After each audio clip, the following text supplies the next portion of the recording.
बाज़ार की ये हालत है कि ये देख लिया आप मार्केट, कोई दुकान देखो, किसी दुकान में घाक नज़र आ रहे हैं। ये देखो यहाँ देखो, ये हुक्मरान बैठे, ये अपने घर भर रहे, घर जिसको घर कहते हैं, अमेरिका, लंदन, वहाँ महल बना लिया। इनको यहाँ नहीं रह रहे, इनके बच्चे यहाँ नहीं पढ़ते।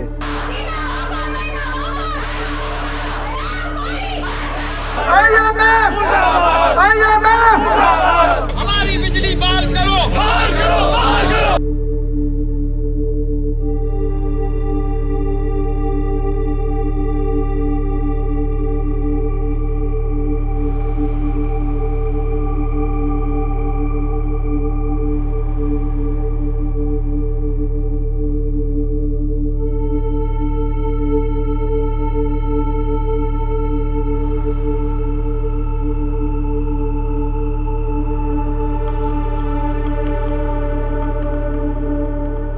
The phrase Roti, Kapra, Makan, meaning food, clothing and shelter, was coined by the former Prime Minister of Pakistan, Zulfiqar Ali Bhutto, during his political campaign in the 1970s.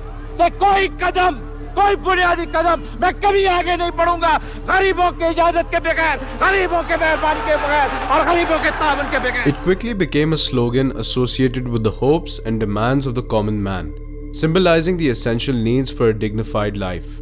Over time, however, this slogan has evolved from a mere political catchphrase to a sobering reminder of the unmet needs of the population, especially in the face of the country's complex economic challenges.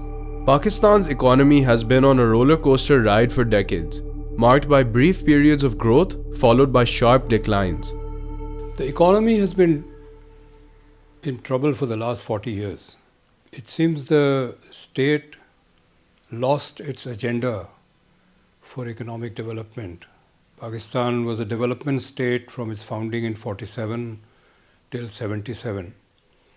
Every government, military, civilian, whatever its policies, aimed at economic development, and we had very high 6% plus growth rates during those 30 years. 77 was a watershed year. We had a military takeover, war in Afghanistan, and economic development lost its sheen, and we've never recovered since then. We've not had sufficient investment, capital investment in infrastructure, as a result of which both agriculture and industrial productivity has declined. Population keeps increasing, so with low incomes and high population growth rate, per capita income has declined, poverty has increased.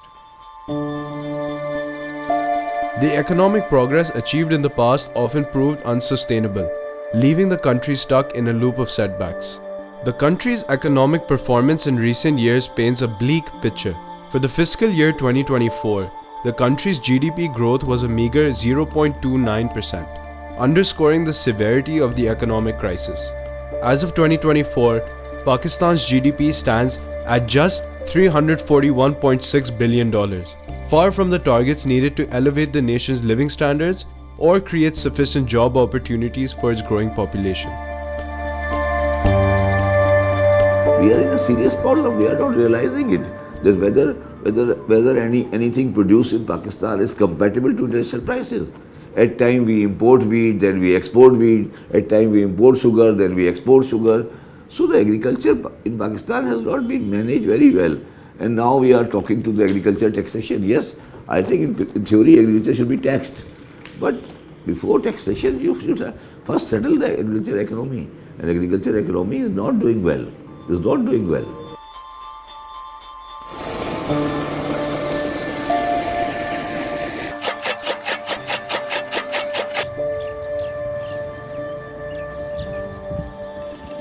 That those people who are contributing to GPA but they are not paying taxes, those should be brought to tax, like retailer, wholesaler, aarti. These are the people who are earning money but who are not paying taxes. So they should be taxed rather than taxing the income generating manufacturing activity and things like that. Looking ahead, the Planning Commission has laid out two potential scenarios for Pakistan's future: the business as usual path and the transformational path. The business as usual scenario assumes that the country will continue on its current trajectory with a GDP growth rate of 3.5% annually. Under this scenario, Pakistan's economy would reach $573 billion by 2035, with exports remaining stagnant at $51 billion and imports climbing up to $109 billion. We are in the 25th IMF program, which basically means that you screw up the economy and then you go to the IMF and you go into an ICU of the IMF for a few years, then you come out again, then you do the same mistakes again, and then you end up again in the IMF. We are the fifth largest population in the world. We are amongst the youngest population in the world, but we have not been able to use that population as a competitive advantage for Pakistan to be able to go into the world markets with our products, with our agriculture products, with our engineering products or manufacturing products, or even with our services.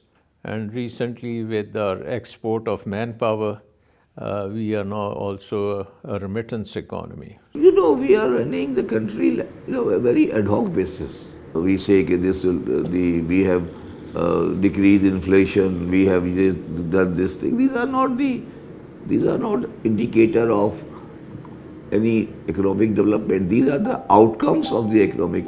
Pakistan's demographic challenges further complicate the economic outlook. The population is expected to reach 340 million people by 2035, making it one of the fastest growing countries in the world.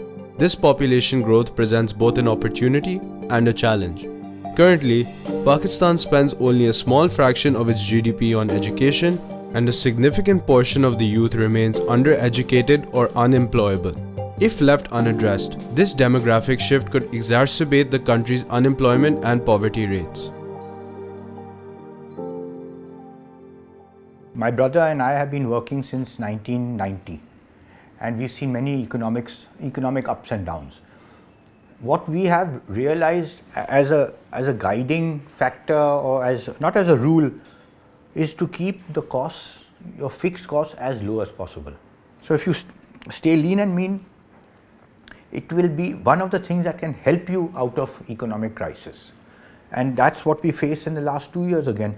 In the last 2 years, we faced such high inflation, and that's directly, for example, our utilities, electric costs has gone up 100%, but we've not been able to increase our room rates and our food and beverage rates by 100%. It's not possible. Gas rates have gone up. Other utilities have gone up. I don't think that the elite sustains the economy. It's a completely different segment. It's 1% or maybe 2% of the pyramid of the social structure of a country. Last 2 years, inflation has definitely affected the elite class also. We can see that from our restaurants, because we see that from our restaurants, we see that from independent restaurants in the city, places where things were going full, where disposable income was no one thought of, had a second thought about disposable income. Whatever money came, yes, I'll blow it on this food and I'll blow it on that amenity in this facility. But we have seen a tightening of belts. If the elite class had a lot of money to blow, to spend, then the rates, what's today is 4,000 would become 10,000. Yes, costs have gone up. What was a meal for 4,000 has gone to 6,000 and 8,000. I'm not saying no, but it has done so at the expense of the quantity. They reduce the quantity to make ends meet. So I believe that the elite class is affected. People may feel that it's not because it's a big show, but everyone is affected. The most common man is affected the worst. After the 18th Amendment, development has essentially become a provincial subject, and the provinces have to take up this mantle. We have to cut down non-development expenditure and shift that money to development projects. But the development projects have to be meaningful. We can have a lot of white elephant projects that don't really contribute either to economic growth or to income generation. Unfortunately, that's what is happening. A lot of schemes are not really geared towards strengthening the economic base or to strengthening the economic base of the families?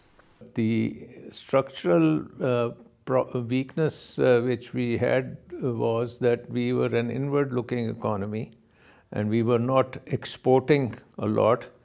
And when we decided to make our energy based on imported fossil fuels instead of the hydropower which we had in abundance in the country, which was very cheap and which was available for agriculture as well as industry, when we made the two large dams, Mangla Dam and Tarbela Dam, we had a very sustained period of economic growth. But once we decided that we needed energy outside the hydel energy framework, we started running into problems.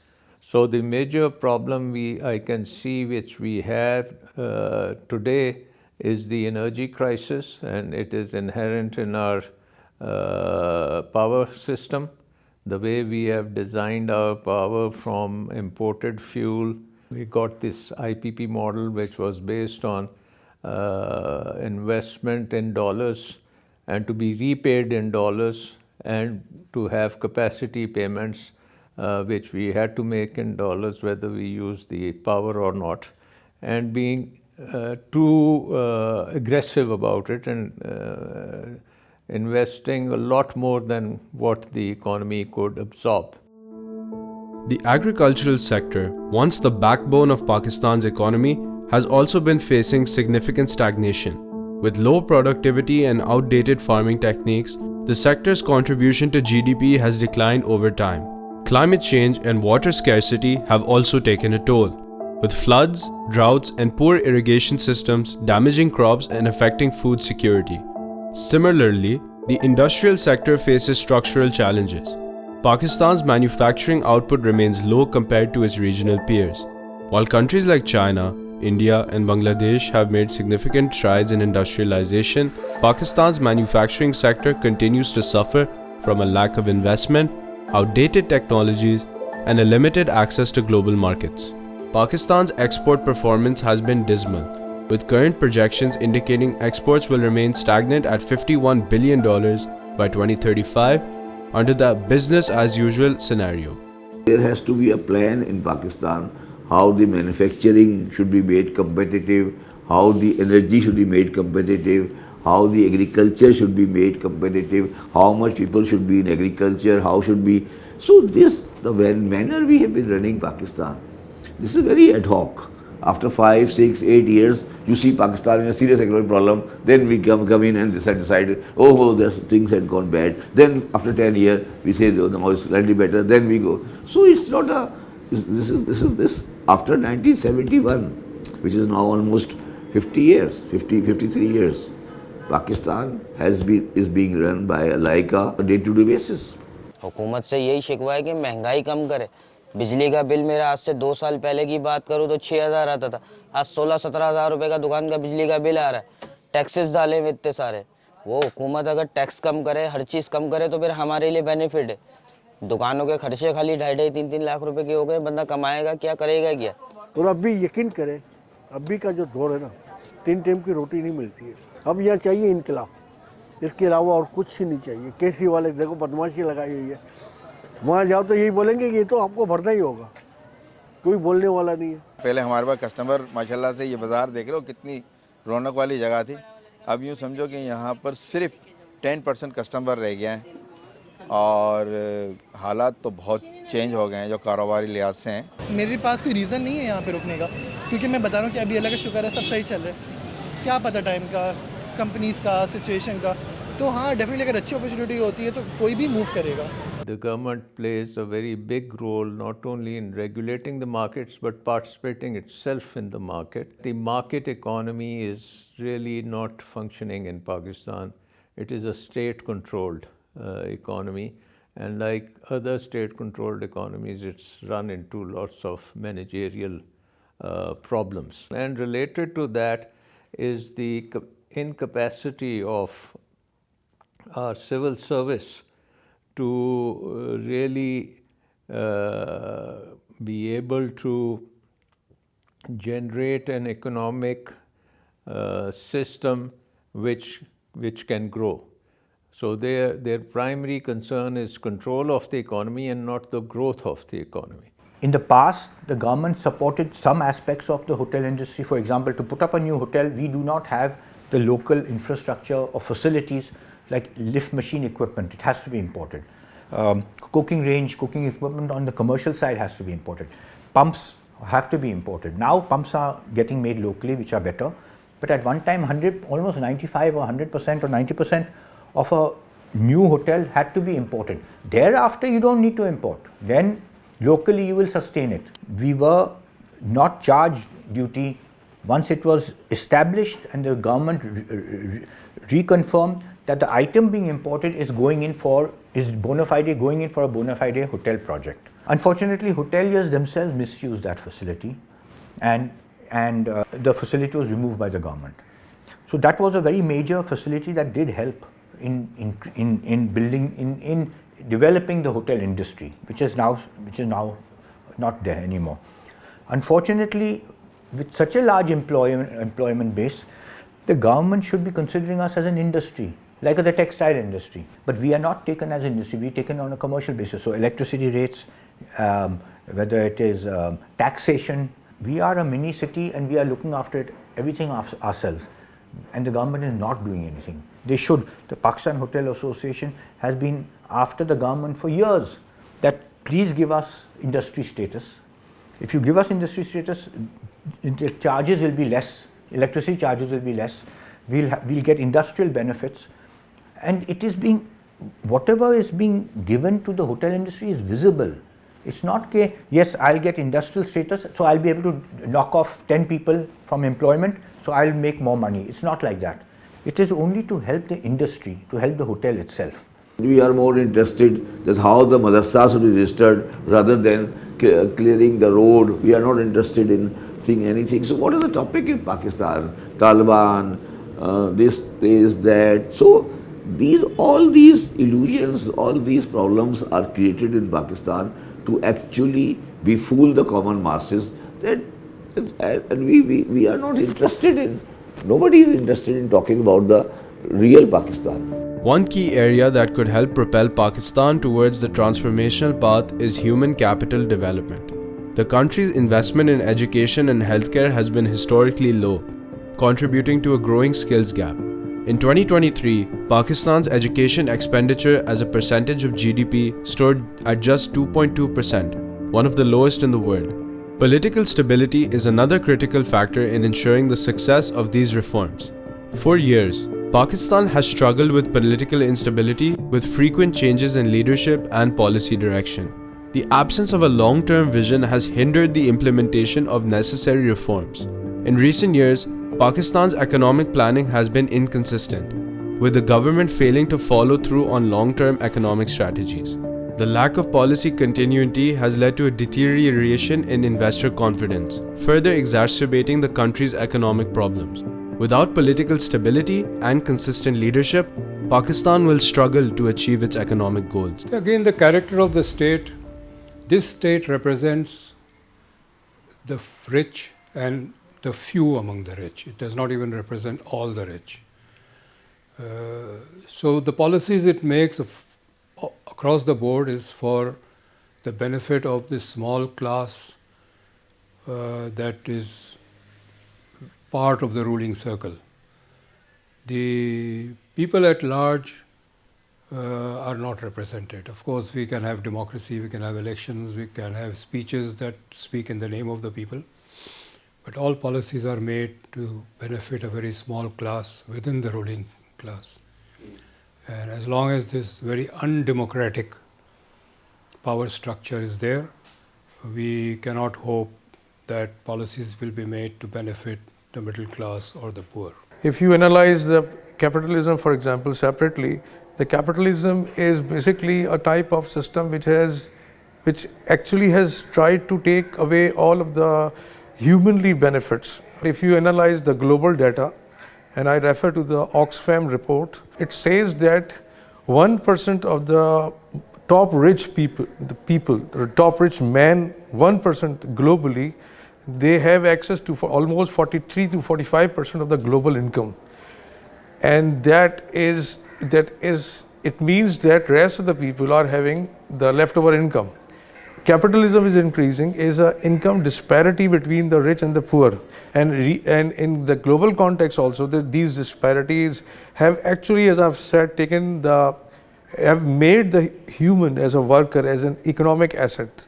And this is affecting the overall quality of ethics, overall quality of morality, overall quality of the life standards living as a family members. So this is making the societies more dangerous.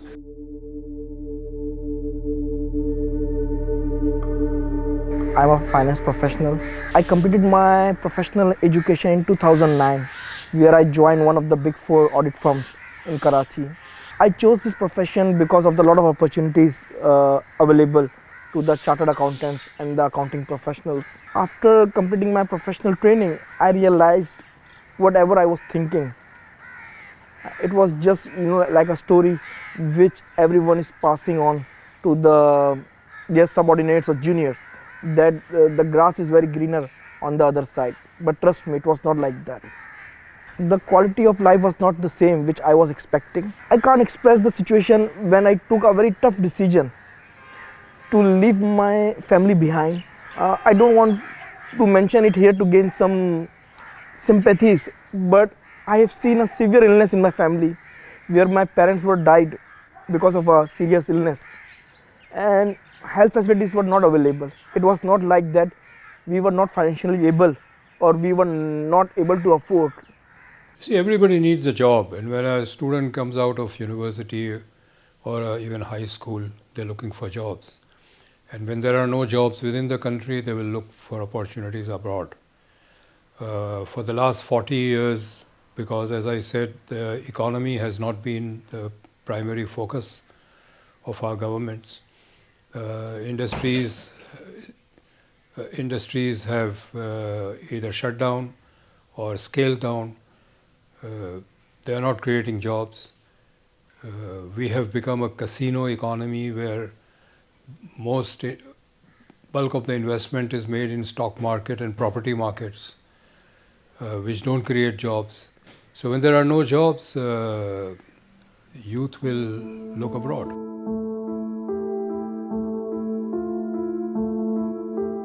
The stock market is doing well. There are indicators which are bringing good positive side in the stock market. But the question is this cameraman or in this PM of mine, would his life will be affected by the stock exchange or not? So these are the gimmicks which we use, that the economic is getting better, things like getting better. But when the budget will come and we will see how much is the agricultural production, how much is the industrial production, how much is the remittance, how much is the export, what is the competitiveness of the export. These are the things which will be there. How many airports we have made, how many schools we have made, how many hospitals we have made, how many people new employment we have created. So all these indicators, these are the real indicator of the economics. The stock market has increased by 50 points and 70 points or 80 points and then come down and come less. That is, in my view, is not relevant. Pakistan's economy has experienced significant highs and lows since its independence in 1947. Shaped by pivotal events and policy decisions, in the early years, the country faced substantial challenges, including the absence of a developed industrial base and limited financial resources. Despite these constraints, Pakistan achieved early economic milestones, such as establishing the State Bank of Pakistan in 1948 and initiating its first 5-year plan in 1955. However, political instability and a lack of experience in economic planning resulted in a modest GDP growth of 3.1% during the 1950s. The 1960s marked a period of remarkable economic progress under Ayub Khan's military regime. This decade saw a GDP growth average 6.8%, with significant contributions from the industrial and agricultural sectors. Key projects like the Mangla and Tarbela dams expanded irrigation and power generation, while the export bonus voucher scheme incentivized industrial exports. the manufacturing sector grew at a rate of 8.5%, and Pakistan was hailed as a model of development, with its growth trajectory outpacing many regional peers, including India. However, Ayub's policies also deepened income inequality, with wealth concentrated in a handful of families, which fueled resentment and unrest, particularly in East Pakistan.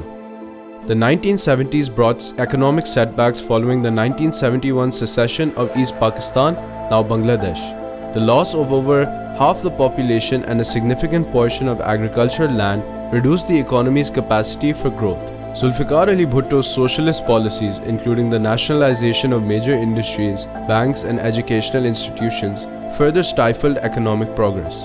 GDP growth declined to an average of 4.8%, inflation soared to 16%, and poverty levels rose. The 1973 oil crisis exacerbated economic challenges by increasing import costs, while large-scale fiscal mismanagement led to mounting public debt. Bhutto's government, despite its focus on social equity, struggled to implement effective distributional reforms, resulting in inefficiencies and economic stagnation. In the 1980s, General Zia-ul-Haq's regime pursued market-oriented policies, leading to an economic rebound.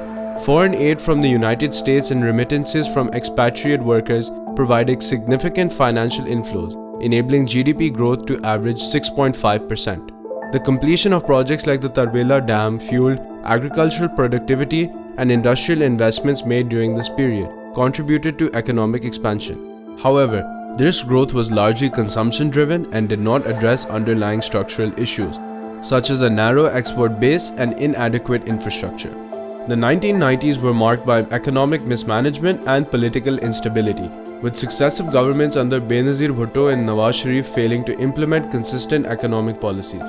The economy suffered from fiscal deficits, stagnant exports, and rising debt burdened GDP growth averaged only 4%, while poverty rates nearly doubled from 18 to 34%. Efforts to liberalize and privatize the economy were undermined by corruption and frequent interruptions in governance. The 1998 nuclear test led to international sanctions, further isolating Pakistan's economy.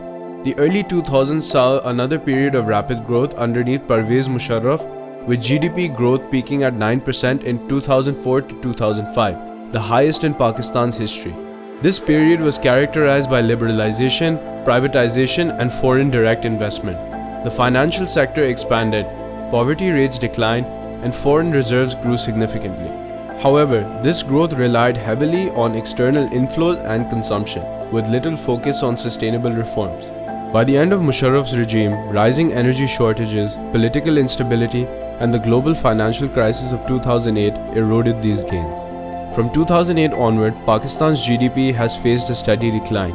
Political instability, frequent leadership changes, and inconsistent policies have exacerbated economic challenges. The energy crisis in the 2010s, combined with declining exports and rising debt, pushed the country into a recurring balance of payments crises. By 2024, GDP growth had plummeted to 0.29%, reflecting a stagnating economy unable to meet the demands of a rapidly growing population. These historical events underline the need for structural reforms and stable governance to address Pakistan's economic vulnerabilities and break the declining cycle of GDP. When I was the finance minister, or when I was the advisor of finance, our objective at that time was to promote investment in the economy, and investment by the private sector and investment by foreign investors. And that was the best period for investment, when we took the investment to GDP ratio almost to 23% of GDP. And since that period, investment to GDP ratio has not exceeded 14-15%. In fact, in 2008 it fell to 12%, and today, even if you look at the investment to GDP ratio, it would probably be around 12-13%. The question is the government answerable to opposition, or the government is answerable to the people? They are not answerable to the people, they are answerable to the opposition. This is the Pakistan's problem, that we say that we are better than you. We are better than you. Everybody says that we are better than you. I must give full credit to the government during COVID for introducing schemes whereby businesses took loans from the State Bank to pay and keep the salaries of their employees going, so that no one had to be thrown out of a job. That's what we did also. We took 700 million rupees worth of loans only to look after salaries for 6 to 8 months, and went straight to their accounts. So that was a very good scheme that the government came out with. Really, it was a good scheme, and hats off to them. The government cannot do everything and should not do everything, but economic development is like throwing a pebble in the pond. When you throw a pebble in the pond, ripples form. The government should just act in very catalytic way, throw a pebble in the pond, and then the private sector will take care of creating the ripples, jobs will be created. If the government wants to an underdeveloped area of a country to develop and set up a factory there in the public sector, then that will then create demand for other products, and other factories will come in and other jobs will be created. But government can't do everything, and but the government claims to be doing everything, and it is doing nothing. So we've been here since before partition, and when partition came, we didn't leave. Not only did we not leave, but most Parsis didn't leave Pakistan. They stayed and supported Pakistan, and we have seen economic upturns. I was not even born in General Ayub's time, but apparently at that time there was a big upturn of business. Lifestyle was good, business was booming, economy was doing well. Then during the Afghanistan war, things dropped very, very badly, especially Sindh and Karachi. Karachi was very badly hit, and our Lahore, at that time we only had 3 hotels, Awari Taj, Awari Lahore and Beach Luxury, and only Awari Lahore was sustaining the rest of the hotels. Things changed, economic and politics made changes take place in the last 4-5 years, and we saw a downturn in business and the economy in Punjab. But we saw a downturn of business in Punjab, and we saw an upturn of business in Karachi, from Karachi. And Karachi started supporting the northern properties. We have seen the worst of times. We've had NAB after us, we've had FIA, we've had Ehtizab Bureau, we've had all sorts of politicians again after us. I think values of the organization plays a very big part in overcoming crisis situations.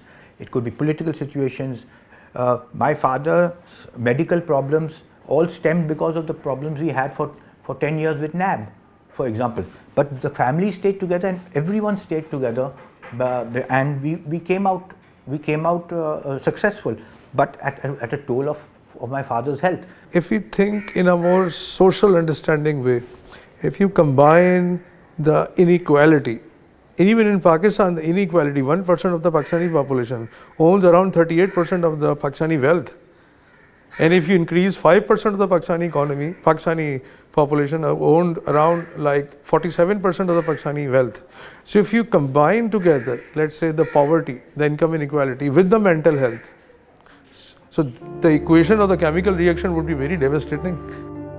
Pakistan's economic decline, marked by shrinking GDP and persistent macroeconomic challenges, has intensified the dual crises of brain drain and joblessness.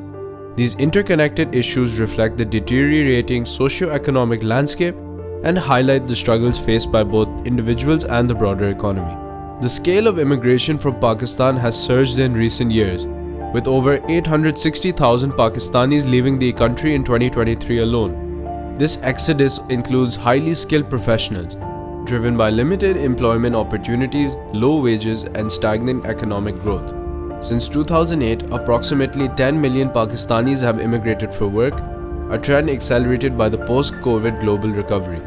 Remittances from these overseas workers total $30.251 billion in years 2023 to 2024, underscoring their critical role in sustaining the economy, even as their departure signals a loss of domestic talent. Despite their qualifications, many skilled workers find limited opportunities in Pakistan's job market, which remains saturated and highly competitive. The average monthly salary in Pakistan, approximately $184.90, placed the country among the lowest in the region. I think one of the silver lining is that people have realized that this system, this mechanism cannot go in this manner, and there is a need for a substantial change in the mindset of the people on the economic issues. And and I think that will bring some positive change in the Pakistan's future economy. And if we don't do it, then we have seen many countries in the world which have gone in the same way. Promote industrialization. Currently, we have a very high rate of manufacturing taxes. We have very high interest rates. We have very high land prices. We have very high tax rates. We have high interest rates, high land prices. So manufacturing has really become uneconomical. They cannot compete. We need to change all that. We need to lower taxes, lower interest rates, make sure that speculation in land does not happen, which is why land is expensive. We need to train labor. Skills have to be provided. These are some of the very basic things that need to be done, which many developing countries did half a century ago and they are developing now. And we haven't. We did it half a century ago, but we stopped in our tracks about 30, 40 years ago. We need to revert to where we were. Economy has to become the focus of the state. We have to change our focus from a bureaucratic, coercive economic system into a market economy driven by the private sector with an investment climate in which entrepreneurship can flourish and in which the government helps the entrepreneurs go into the global markets and not be a hurdle to that. The new government has rolled out an ambitious plan to break free from this cycle. Its goals include doubling exports within 5 years, which economists agree is achievable, but only with bold, meaningful reforms that Pakistan has long avoided. However, the road ahead is fraught with challenges. Political instability and fragile security conditions loom large, threatening to disrupt these aspirations. Without addressing these critical issues, the vision of economic revival might remain just that, a vision. In Pakistan, the stakes are higher than ever. The question now is, will the change that has eluded the nation for 76 years finally become a reality?